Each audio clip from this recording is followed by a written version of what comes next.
Today we're going to learn parts of a talk of the Rebbe in 1956, in 19th of Kislev, which is a very important day in the Hasidic Chabad movement in particular, but in general in the Hasidic movement.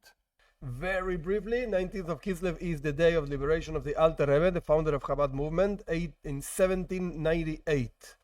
The whole story is not for now, but the point is, what we're going to learn is just one phrase, really 1, 2, 3, 4, 5 words that the Rebbe Rashav, the fifth Rebbe of Chabad, he wrote in a letter. And the Rebbe goes around these 5 words, which are actually 2 fundamental words, and then the rest is whatever, what needs to be to make it a phrase. But these 2 words are fundamental in understanding what Hasidus is. What's the whole thing of Hasidic ideas and thoughts and so on. And this is basically the whole point of Yutes Kislev, the 19th of Kislev, because that's the moment that the Hasidic ideas and thoughts starts really spreading out around the world. It started very small in Poland with the Baal Shem Tov, and then it spread out a little bit on that part of the world, Russia, Lithuania, and all those places, but really started moving in Yutes Kislev, after Yutes Kislev, which is the liberation of the Alter Rebbe. And just one small point in order to understand the importance of this, the Alter Rebbe was actually imprisoned because he was teaching Hasidus. The Russians didn't see it 100% like that. They thought he was giving money to the Ottoman Empire, who was at war with Russia, but the whole point actually was, you're teaching too much. You're opening things that shouldn't be open. That was the problem. And the liberation of the Rebbe meant you should not only continue with your work of opening and so on, you should increase. And that's what that Rebbe did. And that's why actually we're learning over here today.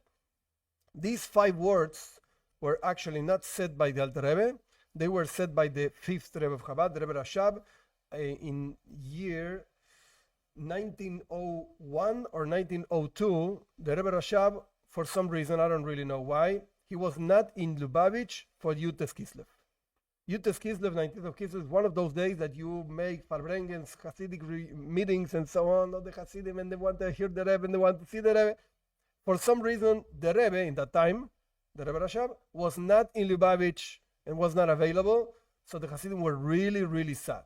Really a difficult time. The Rebbe should be here. I don't know why he wasn't there. And the Rebbe sent a letter. The Rebbe sent a letter that came late to Lubavitch. It didn't arrive in Yutes Kislev, arrived a few days later. And the Hasidim were on fire because of the letter. And they thought to celebrate Yutes Kislev some other day. Let's do another Yom Tov. Let's make something else. And they showed the letter to many great sages of that time. Reb Chaim Soloveitchik, all kinds of interesting figures of the time, and they were also very excited about the letter. What did the letter say? The complete letter we're not going to learn now. We're just going to learn 5 words of the letter. Those are the 5 important words over here. So let's go. This is actually in Likutei Sichot of the Rebbe, the second volume, page 463. We're just going to learn a part of it. Everybody knows that the 19th of Kislev is a moment of gathering, and is the moment of the Alter Rebbe, the founder of the Chabad movement. He wrote Tanya, which is a book on the mysticism of Judaism, and also he wrote a version of the Shulchan Aruch, the Code of Jewish Law, and he was imprisoned because he was revealing actually a particular part of the Torah, which is the hidden part of the Torah, and he did it in a public way and in an open way, and this generated basically his imprisonment. And of course, 19th of Kislev celebrates that he was liberated from imprisonment. He was actually in Petersburg, and his prison cell is still today a museum. You can actually go and see the place, small place, interesting place. Now, the whole idea of learning Hasidus, learning Teres Hasidus, in particular Teres Hasidus Chabad, this is what the Rebbe is talking about, is besides all the good things of learning Torah in general, and this applies to any part of the Torah, revealed Torah, that means Shulchan Aruch, Halacha, laws, and so on, or this hidden part of the Torah. It's not just that. It's not just learning Torah. There's more to it. This is Pnimius Torah, the innermost part of the Torah. And on this depends the everyday life. And on this depends keeping the mitzvahs, the commandments, in thought, in speech, and in action. And on this depends, in Yiddish, it's a very nice word, Lebedigkeit, life. Like, are you alive or not?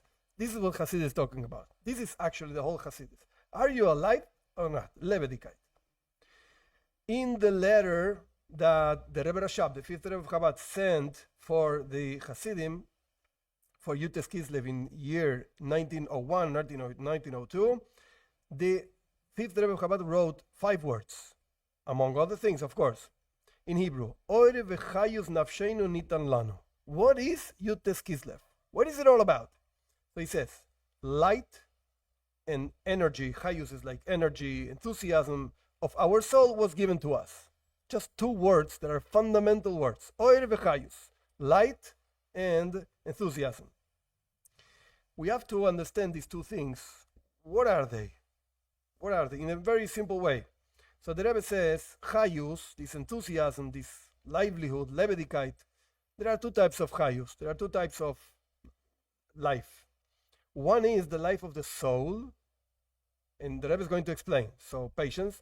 One is the light of the soul, and the other one is the chayus nefesh. Oira nefesh v'chayus nefesh. This is in Hebrew. This part is in Hebrew.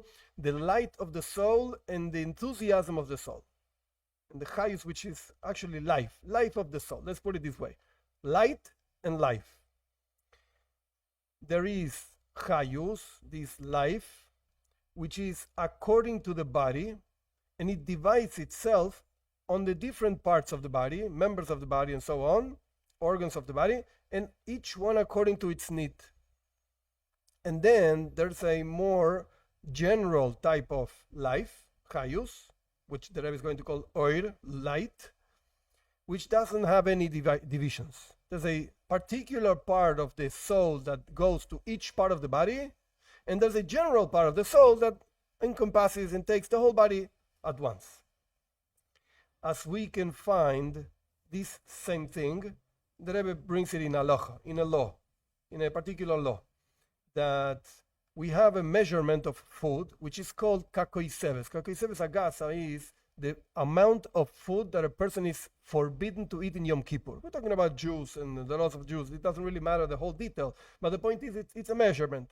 It's a measurement of food. If a person eats less than this amount of food in Yom Kippur, which is forbidden actually, you should fast and so on, for Jews, of course. If a person eats less than this amount, did not transgress the Torah. You didn't do the right thing, but only from that amount on, we can say a person has a punishment and so on. Okay, now, the point is that this amount of food, it doesn't depend on the size of your body. Suppose you're a huge person, tall and fat or whatever.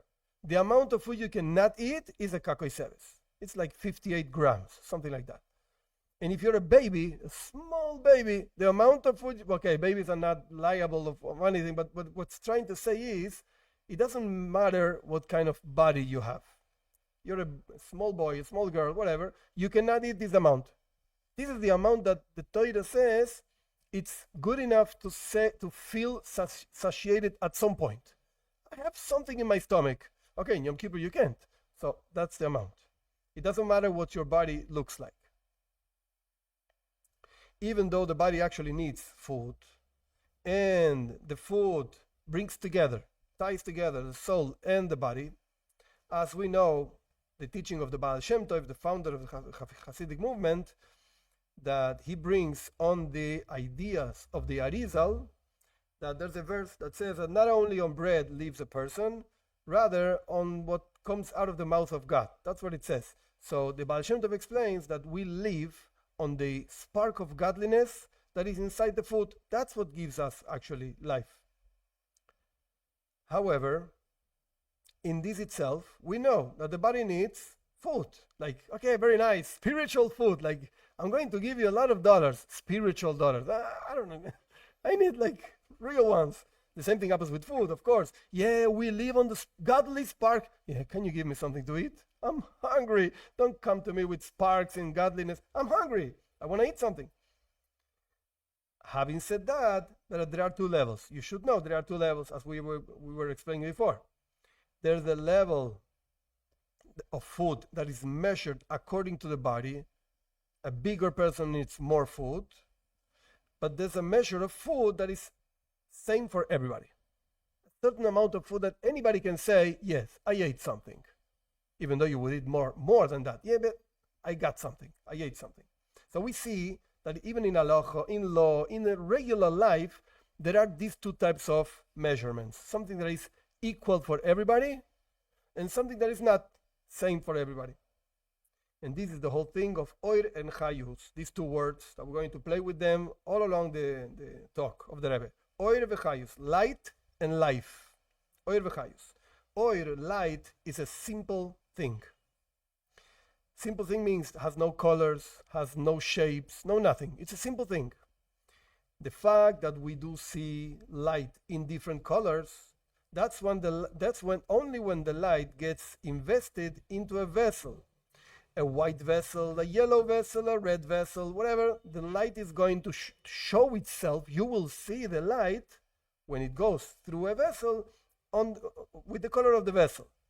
But the light itself doesn't have any color. It's simple.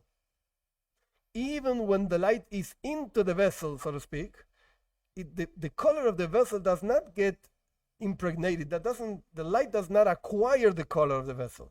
You see the light through the vessel in a different color, in a specific color. But that doesn't mean that the light has a color. The light doesn't have any color. It's easier, the Rebbe doesn't bring it, but it's easier to see this example with water. Regular water doesn't have a color. But if you put water in a red glass, you see red water. Is the water really red? No, the water is non-color, transparent. But you see it through a red glass, so then you see the red water. Same thing happens over here. Light does not acquire a color by being into a vessel. Light never changes. Nothing changes the light. As our sages bring, it's an example, of course, the sun shines for everybody. It goes on everybody, on everything, and it doesn't change. For the sun, it doesn't make any difference if there are 2,000 people looking at the sun or nobody looking at the sun in the middle of the desert. It doesn't make any difference. The sun just shines and gives light and never changes, so to speak, never changes.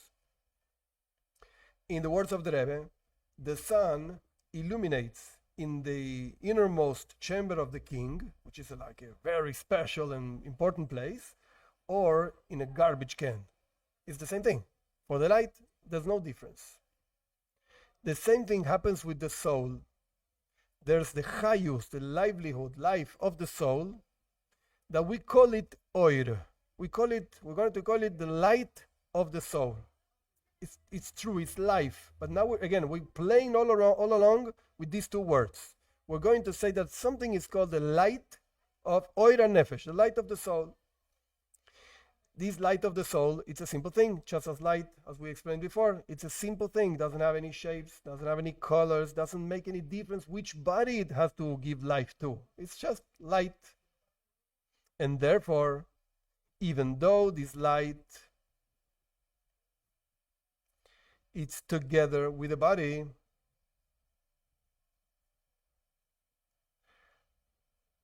and in order to put together this light with this body, you need food. That's the only way you can keep yourself alive. Because, as we explained before, you need a holy, a spiritual spark that is inside the food. However, for everybody is the same measurement. Again, there's a certain amount of food, kakoi seves, in this example that we brought by Yom Kippur, that it's good for everybody. That doesn't mean that you're full and you can't eat anymore. No. But you can continue with your day. You're not going to continue saying, I'm hungry. Okay, so you ate something.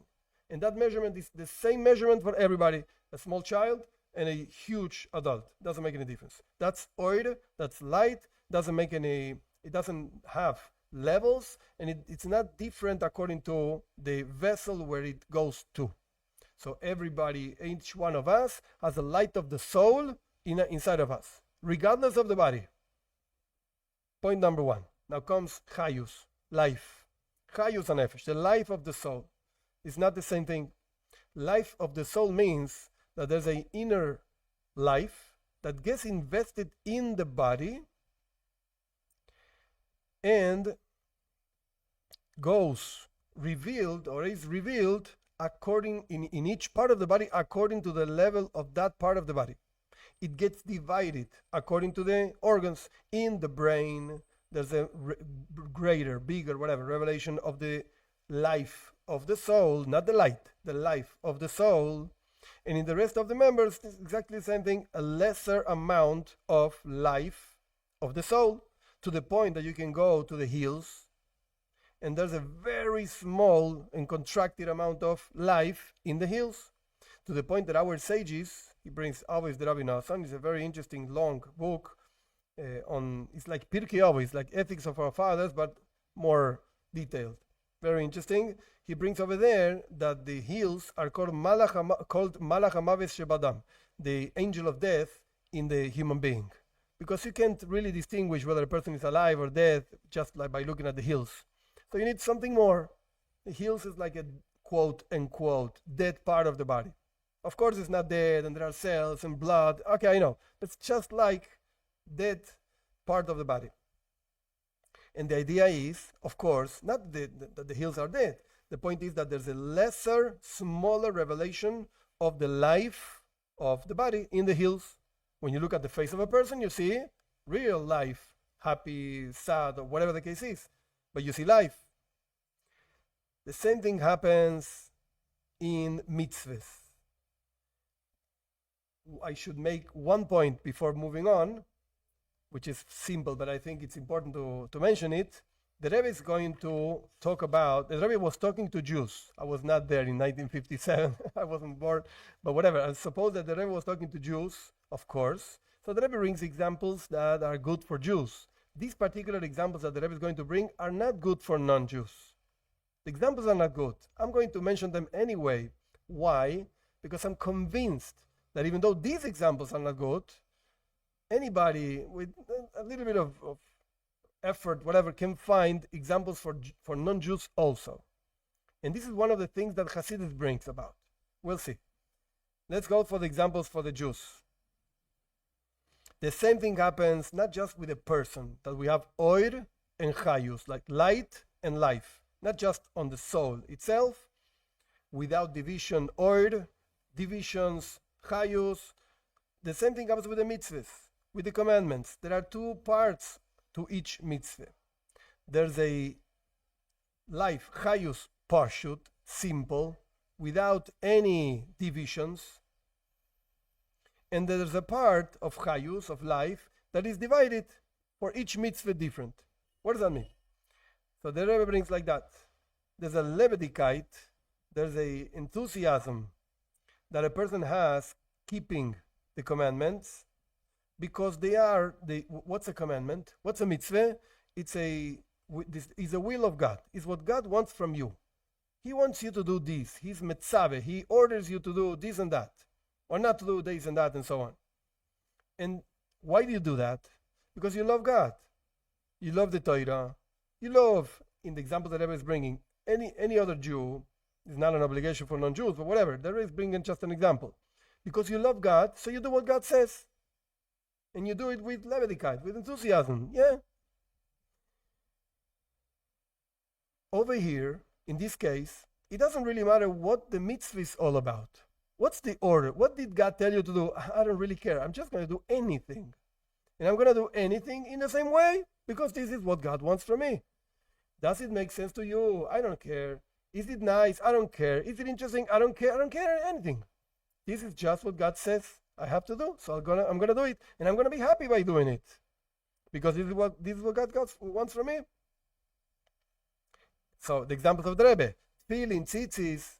What difference does it make what the mitzvah is? I'm not even going to explain what's tefillin, tzitzis. It doesn't really matter. The point is, whatever God tells me to do, I'll do it very happy.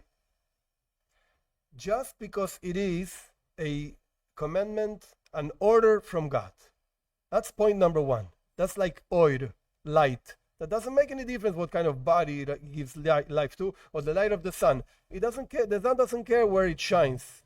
The room of the king or a garbage can doesn't make any difference. Now let's go for the second part. There's a second part of the chayus, of the life in each mitzvah, which actually depends on what kind of mitzvah we're talking about. They're all different. There are 613 mitzvahs for Jews, 7 mitzvahs for non-Jews, and the ramifications. And that's why I'm saying the Rebbe doesn't say this. I'm adding this up in order to understand what we're talking about.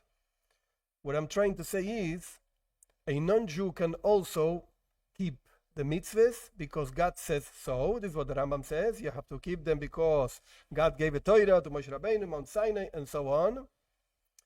And there are 2 parts to it.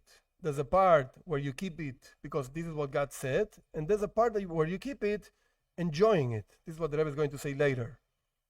And you can learn to enjoy this also. It's not, I can't talk Lashon Hara. I would love to talk Lashon Hara, bad tongue about my neighbor because I saw him doing this and that. I can't. Okay, I'm going to suffer it. No, don't suffer it. Enjoy. Enjoy it. Because this brings peace to the world. This gives you the right perspective in life and so on. What do you care what the neighbor did? Or maybe go help him, whatever. Okay, so there's a second type of life that depends on every particular mitzvah. Because every particular mitzvah is a different type of bringing down God into the world.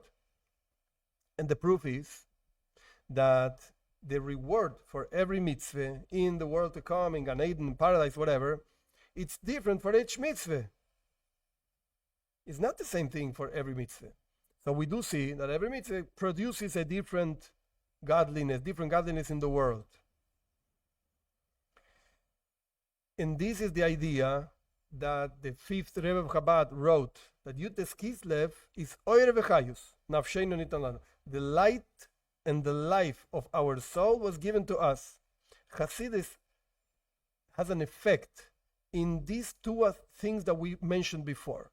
There's a oir, there's a light, which is the same for everybody, and there's a chayus, there's a enthusiasm, life, whatever, that is not the same for everybody, and this applies to the soul, to each one of us, and to the mitzvahs, to the commandments we do keep. How does it work? Between parentheses, the idea of light, because many people say that Hasidus came up with weird ideas and whatever, I don't know what they're talking about. The truth is that that's wrong. Hasidus is light. What's light? When you have a dark room and you don't see what's inside the room, and suddenly you turn up the light, and now you see what's in the room. Did the light create the things that are in the room? There's a table, there's a bed, there's a chair, whatever. No, it was all there. You just didn't see it. Same thing happens with Hasidus. Hasidus sheds a new light into the Torah, into the world, into godliness, into understanding godliness, into what's a human being, and so on. It's not that it came up with new ideas or weird ideas. No. It was always there. People just didn't see it. That's the general idea of light, of Hasidus in general. Okay, so again, Hasidus brings a new light to these 2 concepts that we mentioned before. Oir v'chayus. How do you live these every single day? And the Rebbe explains in a very beautiful way, at least to me. Point number 1. When a person does a mitzvah, and sometimes happens that a person does the mitzvah, this is paraphrasing actually, I think it's Ishaya, mitzvahs anashin melumada. People do mitzvahs because they're accustomed to that. It's an everyday thing, like blessings. Yeah, I have to make a blessing before drinking, before eating, before this. I got so used to it that it's whatever. I don't really have any enthusiasm in that. A person keeps the mitzvah just to fulfill its obligation. I have to give tzedakah. It's okay, I'm going to give tzedakah to a poor guy. I'm going to put it in the pushka, in the whatever, the place where you keep the money, and so on. But you don't really have enthusiasm. You don't really enjoy it at all. It's just you do it because, okay, I'm accustomed to that. My parents taught me that. Or you learned that, whatever. Which is not the case. It's not the same thing when a person does the mitzvah with chayus, with enthusiasm. You don't do the mitzvah you don't do the commandment just to fulfill your obligation toward God or toward other people. Rather, you do it because you really care. It matters to you. It's important to you. When that's the case, you're going to do it in the most beautiful way possible, or, in interesting expression, hidur shebehidur, the most beautiful of the most beautiful way. Interesting example, the Rebbe doesn't bring it over here, but Yutes Kislev is very close to Hanukkah. In Hanukkah we light candles. If you learn the Talmud, and actually it's also brought down in the Shulchan Aruch, but if you learn the Talmud, with one candle every single day, you fulfill your obligation. That's it. You don't need more than that. Of course, we're not talking about somebody that doesn't have money, doesn't have the candles. Suppose you have the candles, you have the money, you can go buy candles. With one candle every night, you fulfill your obligation. But people light more than one candle. One candle one night, two candles second night, three candles third night, and so on. You don't need to. You're fine with one candle. I want to do it in the best way. And the Talmud calls this mehadrin, the mehadrin, the most beautiful of the most beautiful way of doing this. So that's an example. Why would a person do it in the best way? Because you love what you're doing, or you love the quote-unquote person, in this case God, but whatever, the person to whom you're doing this. Suppose you have to make the food for your children, and you hate your children because you're not completely, etc., in your mind, so you're going to do just whatever. It got burned. Okay, it got burned. No, it. What's the difference? Just food. It doesn't have salt. Who cares? Food. Eat. But if you're doing the same thing for somebody you love, you're going to do your best effort, and you're going to taste it. It's too much salt, less salt, this and that. And you're going to serve it in a beautiful way. You're not going to throw the food. Here, eat your food. You don't do this. It's not nice. What's the difference? If you really appreciate the person to whom you're doing this. The same thing happens with God. If we appreciate Him, we're going to fulfill His mitzvahs in the best way possible. That's point number one. That's what's learned out of oir, light. Just as light brings a new, I don't have a better word for this, but a new light, a new perspective on things, the same way light makes more beautiful your mitzvahs and so on. That's point number one. The light of Hasidus helps you to do things in the best way possible because you love God. That's point number one. Then there's a point number two, which is very interesting. If a person is not occupied in the mitzvah completely, that means with his every single power of his soul, he just does it with your power of acting, of doing, and not with your other strengths like intellect or feelings. If your intellect and feelings are void of this mitzvah, they're really somewhere else. Like you're doing a mitzvah, you're acting the mitzvah, but your thought is somewhere else, and your feelings are somewhere else. But you're a religious person, so you have to do this, and you're going to do it. Okay. But you're somewhere else, basically.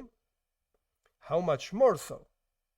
Not only that your intellect and emotions are void of this, even more so if they are somewhere else, really. It's not just they're nowhere, quote unquote. You're really thinking about something else. You don't really care about the mitzvah, but you have to do it anyway. It could happen, says the Rebbe, if this is the way you fulfill the mitzvahs, if this is the way you relate to God and godliness and so on, it could happen that with time, at the end of some time, your intellect and your emotions are going to change the way you act. At some point in your life, you're going to realize, what am I doing? What is this? It's an empty action, makes no sense, meaningless to me, meaningless to everybody. I'm going to stop doing it. And this is not because you're crazy. This is because you're, quote unquote, honest with yourself. Like, I don't really care about this. Every time I do it, I'm thinking about something else. I'm just thinking, when am I going to finish this? I'm going to stop doing this. Why should I suffer? I don't want to suffer, so I'm not going to do this anymore. Bye-bye. No more mitzvahs. You should take care of what you really care. Go take care about something else. This is what the intellect says to the action. Like, what are you doing? What the emotion says to the action. You don't love this, you don't like this, go do something else. You were not born to suffer. Forget it. Which is not the case when you have chayus, when you involve every single power of your soul, every single power of your life, strength of your life, whatever the case is, capacity of your life, in what you're doing, then you're never going to change it. Your intellect agrees to this, enjoys this, your emotions enjoy this, your action enjoys this, so there's no reason why to change it. It's not that I'm suffering doing mitzvahs.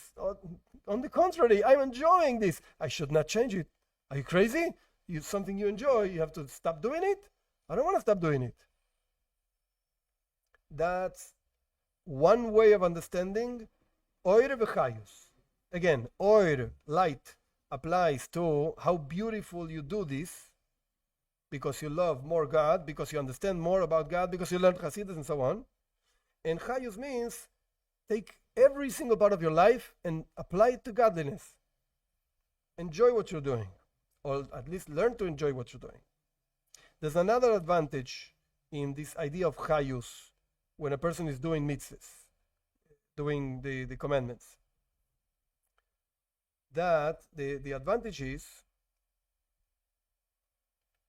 that you're going to diminish your enthusiasm in other things. If you really enjoy Torah mitzvahs, so you're going to at least diminish, I'm not going to say stop, but at least diminish enjoying other things, whatever, movies and food and drinking and so on.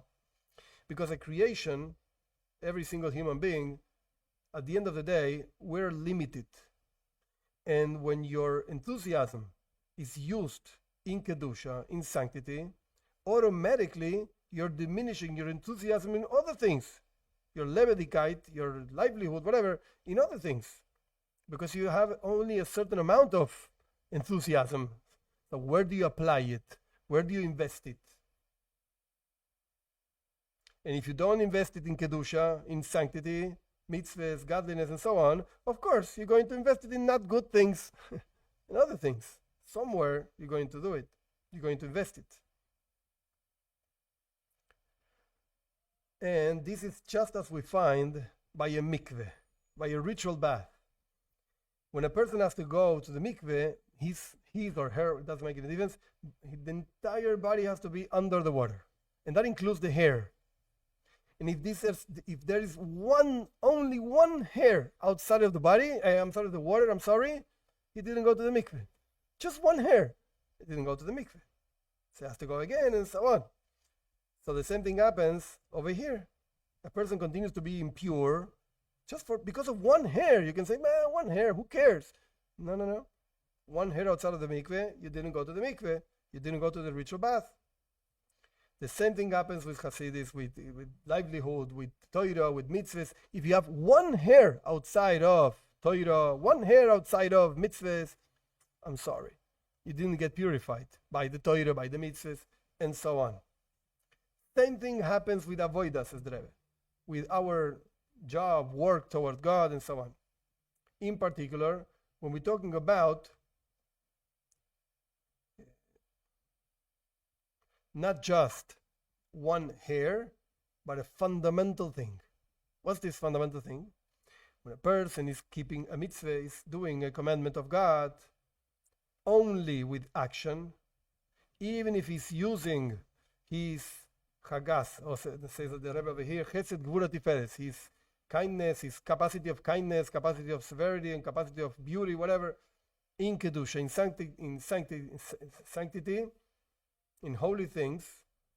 However, if you have things that are, at least for now, outside the mikveh, did not go into the ritual bath, which would be your brain, Chabad, Chochma Bina Das, wisdom and understanding and whatever, understanding in a different way. Even if your emotions are in simple words, even if your emotions are into what you're doing, but your brain is somewhere else, your mind is somewhere else, you didn't do it properly.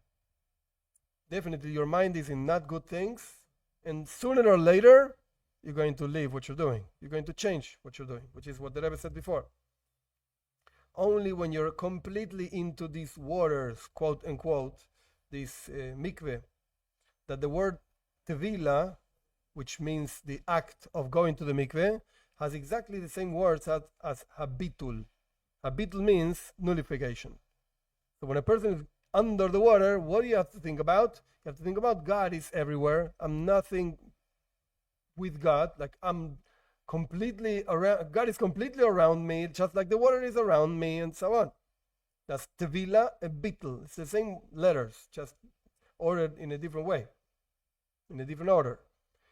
So when a person is completely into what he's doing, his emotions are there, his brain, his mind is there, with chayus, with livelihood, with life, and so on, and also with oid, with light of your soul, only there automatically you take out this enthusiasm from other things that are usually not good, and you stop having a relationship with those things that are usually not good, and you serve God with every single day, in every single way you can, not only keeping the mitzvahs, but also with your daily things from every day. Like when you do business and when you talk to people, you're serving God also. You don't say what you're not to say, you don't cheat, and so on. You serve God 24 hours a day, says the Rebbe, every single day. Like the Rambam talks about this, and this is the meaning of a verse. In all your paths you should know God. In everything you say you do in your life, you end up serving God by doing that. And through this, that in your own personal life, you take out, so to speak, the chayus, this enthusiasm from other things, and you just apply them to godliness. Through this, you refine the world you find around you. Whatever's around you, you refine the world around you. That's what I meant.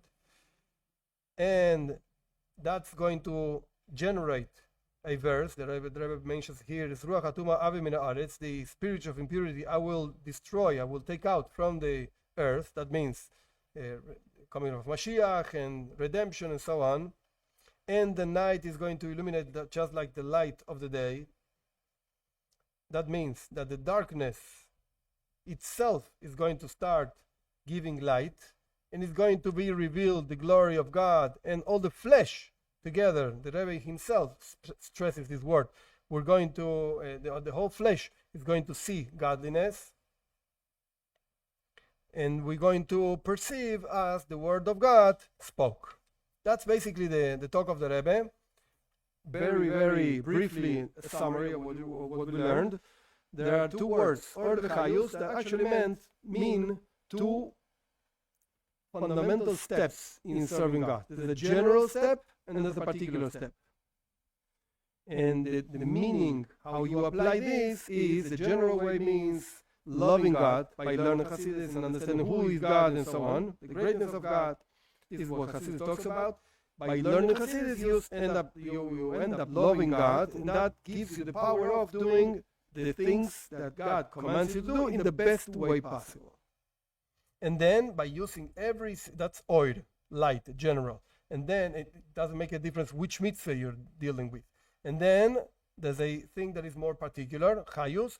By using every single capacity that God gave you, then you assure yourself at least a little bit that you're not going to change. You're going to enjoy Yiddishkeit. You're going to enjoy keeping the mitzvahs and so on. And that's going to bring the coming of Mashiach speedily in our days.